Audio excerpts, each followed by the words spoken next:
الحمدللہ رب العالمین والعاقبۃ للمتقین والصلاة والسلام علی سید الانبیاء والمرسلین، اما بعد فاعوذ باللہ من الشیطان الرجیم، بسم اللہ الرحمن الرحیم۔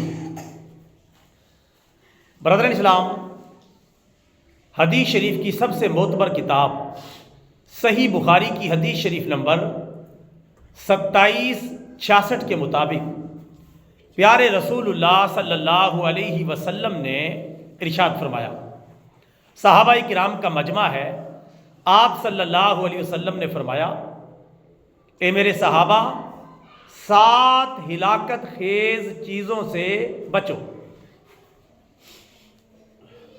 صحابہ کرام نے عرض کیا، یا رسول اللہ صلی اللہ علیہ وسلم، وہ 7 ہلاک کر دینے والی چیزیں کون کون سی ہیں؟ تو پیارے نبی صلی اللہ علیہ وسلم نے ان کو ترتیب وار اور نمبر وار بیان کیا، اور یہ 7 کی 7 چیزیں کبیرہ گناہ ہیں، بڑے بڑے گناہوں میں ان کا شمار ہوتا ہے، اس لیے رسول پاک نے ان کو ہلاکت خیز چیزیں قرار دیا ہے، جو بندے کو تباہ و برباد کر کے رکھ دیتی ہیں اور ہلاک کر کے رکھ دیتی ہیں۔ نمبر 1، شرک کرنا، اللہ تعالیٰ کے ساتھ کسی کو شریک ٹھہرانا، یہ کائنات کا سب سے بڑا گناہ ہے، اس سے زیادہ بڑا گناہ کوئی اور نہیں۔ باقی ہر گناہ کی معافی ہے، لیکن شرک کی معافی نہیں ہے۔ شرک کہتے ہیں اللہ تعالیٰ کی ذات میں، صفات میں، اوصاف میں اور خصوصیات میں کسی اور کو برابر اور شریک ماننا، یہ شرک ہے۔ جو بندہ شرک کرتا ہے وہ مشرک ہو جاتا ہے، دائرہ اسلام سے نکل جاتا ہے، اور اس کے پچھلے سارے نیک کام برباد ہو جاتے ہیں۔ تو شرک اتنا بڑا گناہ ہے، اس سے آپ اندازہ لگائیں کہ سارے بڑے گناہوں میں سب سے بڑا گناہ شرک ہے۔ اللہ تعالی ہم سب کی حفاظت فرمائے۔ نمبر 2،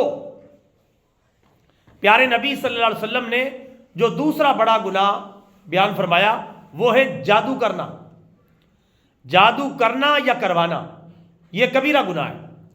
جادوگر کی اسلام میں سزا یہ ہے کہ اسے قتل کر دیا جائے۔ آج کل بہت سارے لوگ جادوگروں کے پاس جاتے ہیں، آج کل جس کو کاڑے جادو کا نام بھی دے دیتے ہیں۔ تو جادو کرنا اور کروانا کفر ہے، کبیرہ گناہ ہے اور جہنم میں لے جانے والا کام ہے۔ جو لوگ اپنے معاملات سیدھا کروانے کے لیے جادوگروں کے پاس جاتے ہیں، ان کے کام سیدھے نہیں ہوں گے، جو تھوڑے بہت سیدھے ہیں وہ بھی الٹے ہو جائیں گے اور تباہی و بربادی آئے گی۔ اگر آپ کو ضرورت ہے کسی عمل کی تو پھر قرآن و حدیث میں اس کا حل موجود ہے، علماء سے رابطہ کریں، آپ کو عمل دیا جائے گا، آپ کو وظیفہ بتا دیا جائے گا، آپ کو کوئی مسنون دعا بتا دی جائے گی، آپ وہ پڑھیں، آپ کا مسئلہ حل ہو جائے گا۔ کہیں دائیں بائیں بھاگنے کی ضرورت نہیں۔ لہذا جادو کرنا اور کرانا حرام ہے، اور جادو کرنے والے کو رسول پاک نے یہ سزا بیان کی ہے کہ اسے قتل کر دیا جائے۔ یعنی جس کی اپنی سزا اسلام میں قتل بنتی ہے، اس کے عمل سے کون سا فائدہ ہوگا؟ کون سا کاروبار ترقی کرے گا؟ کون سا مسئلہ حل ہوگا؟ جس کی اپنی سزا یہ ہے کہ اسے قتل کر دیا جائے، اس کی گردن اڑا دی جائے۔ نمبر 3، تیسرا بڑا گناہ کسی مسلمان کو ناحق قتل کر دینا، یہ بہت بڑا گناہ ہے۔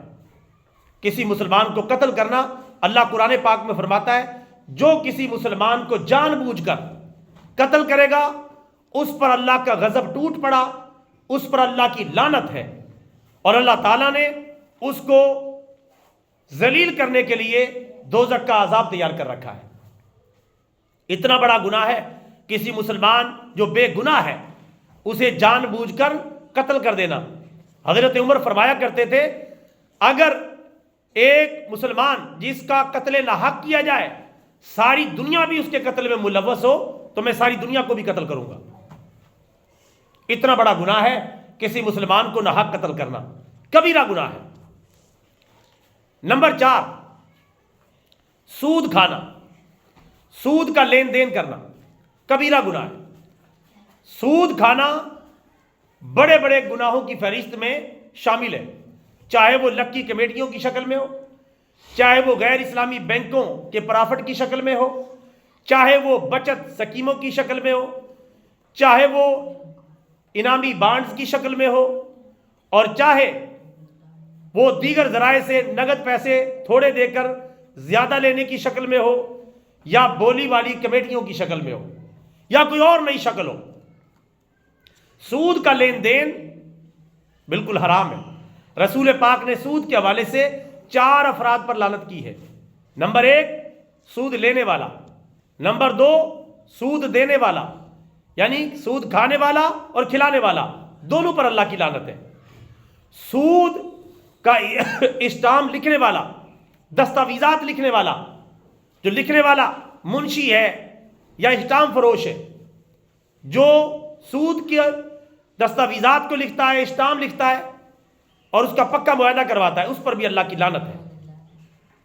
نمبر 4، سود کا جو گواہ ہے، سود کے جتنے بھی گواہ بننے والے سب پر اللہ کی لعنت ہے، یعنی جو موقع پر موجود ہیں، سود کا لین دین کروا رہے ہیں اور اس کے بارے میں گواہ بن رہے ہیں، ان پر بھی اللہ کی لعنت ہے۔ تو 4 بندوں پر لعنت کی ہے سود کی وجہ سے: سود کھانے والا، سود کھلانے والا، سود کا اسٹامپ لکھنے والا اور سود کے معاملے پر گواہ بننے والا۔ 4 بندوں پر لعنت کی۔ اس سے آپ اندازہ کریں کہ سود کا لین دین کتنا بڑا گناہ ہے۔ اللہ تعالی ہم سب کی حفاظت فرمائے۔ نمبر 5، یتیم کا مال کھانا۔ یتیم کا مال کھانا حرام اور کبیرہ گناہ ہے۔ یتیم وہ ہوتا ہے کہ جس کا باپ فوت ہو جائے اور وہ نابالغ بچہ یا بچی ہو، وہ یتیم ہے۔ ماں کے مرنے سے بچے یتیم نہیں ہوتے، ان کو ویسے کہہ دیا جاتا ہے یتیم۔ حقیقتاً یتیم تب ہوتے ہیں کہ جب باپ فوت ہو، چونکہ بچوں کے خرچے کی ذمہ داری کس کی ہے؟ باپ کی، نہ کہ ماں کی۔ اس لیے بچے تب یتیم شمار ہوں گے جب نابالغ ہوں اور ان کا باپ فوت ہوا ہو۔ یتیم کا مال کھانا حرام ہے۔ اس کے چچے تائے، اس کے اڑوسی پڑوسی، اس کے رشتہ دار، کوئی بھی اس کا مال کھاتا ہے حرام کام کا مرتکب ہوتا ہے۔ ان کا مال جتنا ان کے حصے میں آیا ہے اسے محفوظ کر دیا جائے۔ ہاں اگر کوئی ایماندار بندہ ہے، گواہ بنا کر اسٹامپ وغیرہ کروا لے، یتیموں کا مال اپنے کاروبار میں شامل کر لے اور اس کو ترقی دے، جس طرح اپنے مال کو ترقی دیتا ہے۔ جب وہ بڑے ہو جائیں، بالغ ہو جائیں، سمجھدار ہو جائیں، ان کا مال نفع سمیت ان کو واپس کر دے۔ یہ ایک اچھی بات ہے، بڑی نیکی کا کام ہے۔ لیکن جو ایسا نہیں کر سکتا، وہ پھر ان کا جو اصل مال ہے اسے محفوظ کر دے۔ یتیم کے مال کھانے والوں کے بارے میں اللہ قرآن میں فرماتا ہے: ان الذین یاکلون اموال الیتامی ظلما انما یاکلون فی بطونہم نارا وسیصلون سعیرا۔ بے شک وہ لوگ جو یتیموں کا مال کھا رہے ہیں، وہ مال نہیں کھا رہے بلکہ اپنے پیٹوں میں جہنم کی آگ بھر رہے ہیں۔ ان قریب انہیں بھڑکتی ہوئی جہنم میں ڈالا جائے گا۔ اتنا سخت حکم ہے اللہ تعالیٰ کا یتیم کا مال کھانے والے کے برابر۔ جو اس طرح کا معاملہ کرتا ہے اس کا یہ گناہ ہے، اور ہم سمجھتے ہیں چلو کوئی نہیں، مفت میں مال مل گیا، ہڑپ کر جاتے ہیں، کوئی دیکھنے والا نہیں، کوئی روکنے والا نہیں، کوئی ٹوکنے والا نہیں۔ کوئی دیکھے نہ دیکھے، اللہ دیکھ رہا ہے۔ گناہ اس نیت سے نہ چھوڑے کہ مجھے کوئی بندہ دیکھ رہا نہیں دیکھ رہا، اس نیت سے چھوڑے کہ مجھے اللہ تعالیٰ دیکھ رہا ہے، میں اللہ کو جواب دوں۔ دنیا والے دیکھے نہ دیکھے، میں نے قبر میں قیامت کے دن اللہ کو حساب دینا ہے، اس نیت سے گناہ چھوڑنا ہے۔ تو یتیم کا مال کھانا کبیرہ گناہ ہے۔ نمبر 6، میدان جہاد میں، جنگ کے دوران جب اسلامی جہاد ہو رہا ہو، دشمن کا مقابلہ ہو رہا ہو، کوئی شرعی عذر لاحق نہیں، اس وقت میدان جہاد سے بھاگ جانا، ہتھیار چھوڑ کے بھاگ جانا، میدان چھوڑ کے بھاگ جانا، بارڈر سے راہ فرار اختیار کرنا، حالانکہ کوئی عذر بھی نہیں، تو یہ کبیرہ گناہ ہے۔ مجاہد کو، فوجی کو، سپاہی کو اور اسلام کے راستے میں لڑنے والے کو دشمنوں کے مقابلے سے بھاگنا جائز نہیں ہے۔ ہاں پینترا بدل سکتا ہے، پینترا بدل کے حملہ کرے، پیچھے ہٹ کے پھر حملہ کرے، یہ بھاگنا نہیں ہے۔ یا کوئی اور داؤ پیچ استعمال کریں، چونکہ جنگ دھوکے کا نام ہے. جب جنگ ہو رہی ہو اس دوران دھوکہ دینا جائز ہے. مثلا دشمن کو ڈرانا، ہمارا پیچھے سے لشکر آ رہا ہے، ہم جو ہے فلاں جگہ سے چکر کاٹ کے آپ پر حملہ کریں گے، کوئی بھی ایسا ڈراوے کا یا کوئی بھی ایسی بات کہہ دی جو اس طرح ہے نہیں جس طرح بتائی جا رہی ہے، تو یہ جائز ہے جنگ کے دوران. لیکن اگر کافروں سے بھی کوئی معاہدہ ہو گیا تو معاہدے کو پورا کرنا ضروری ہے. اگر معاہدہ نہیں، جنگ ہو رہی ہے، جنگ تو ہے ہی دھوکے کا نام. رسول پاک نے فرمایا الحرب خدعہ، جنگ دھوکہ دہی کا نام ہے. اگر آپ ساری چیزیں دشمن کو بتا دیں گے تو آپ جنگ کیا خاک لڑیں گے، وہ آپ کا سارا اسلحہ اور آپ کا کیمپ تباہ کر دے گا، آپ کی فوج کو تباہ کر دے گا. تو یہ چھپا کے سارے معاملات ہوتے ہیں. لیکن جو بندہ عذر بھی کوئی نہیں، ہاں ایسا ہو سکتا ہے عذر کہ ساری دشمن کی فوج، یہ بندہ کلہ ہی رہ گیا، ایسے موقع پر یا چند افراد ہی رہ گئے، وہ اگر بھاگ کر جان بچائیں تو وہ گنہگار نہیں ہوں گے. لیکن مسلم فوجیں لڑ رہی ہیں، ایک بندہ اپنی جان بچا کے دوڑ لگا گیا ہے، تو یہ کبیرہ گناہ کا ارتکاب کرنے والا آدمی ہے. اس کو کل قیامت کے دن سزا ملے گی اگر توبہ نہ کی. نمبر 7، بھولی بھالی پاک دامن مسلمان عورتوں پر بدکاری کی، زنا کی، گناہ کی تہمت لگانا، یہ حرام اور کبیرہ گناہ کا ارتکاب ہے. اس میں مرد بھی شامل ہے. کسی مرد کے اوپر گناہ کی، زنا کی تہمت لگا دینا، حالانکہ اس کے اوپر کوئی گواہ موجود نہیں، کوئی دلیل موجود نہیں. کم از کم جو یہ زنا اور بدکاری والا کیس ہے اس کے لیے 4 گواہ چاہیے، اور گواہ بھی ایسے ہوں جو بالکل عینی گواہ ہوں، تب ان کی بات مانی جائے گی. اگر عینی گواہ نہیں، ویسی بات منہ میں آئی کسی مرد یا کسی عورت کے بارے میں کہہ دی تو یہ مجرم ہے.